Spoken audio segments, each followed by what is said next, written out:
అక్కడికి వచ్చి విత్తనాలను ఏరుకు తినడం మొదలు పెడుతుంది. రాముడు దాన్ని తరిమేస్తాడు, కాని అది మళ్లీ తిరిగి వస్తుంది. రాముడు విసిగిపోతాడు. రాముడు ఆలోచనలో మునిగి ఒక పొట్లకాయను తీసుకుంటాడు.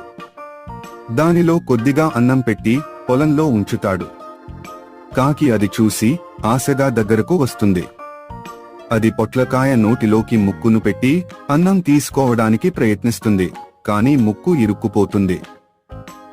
కాకి విసిగిపోయి కోపంగా అటూ ఇటు చూస్తుంది. రాముడు కాకి దగ్గరకు వచ్చి, కాకి, నీవు ఆశపడడం మానుకో. దొంగిలించి తినడం మంచిది కాదు.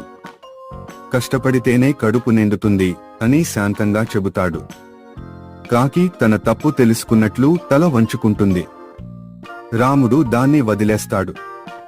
కాకి దూరంగా వెళ్ళిపోతుంది. రాముడు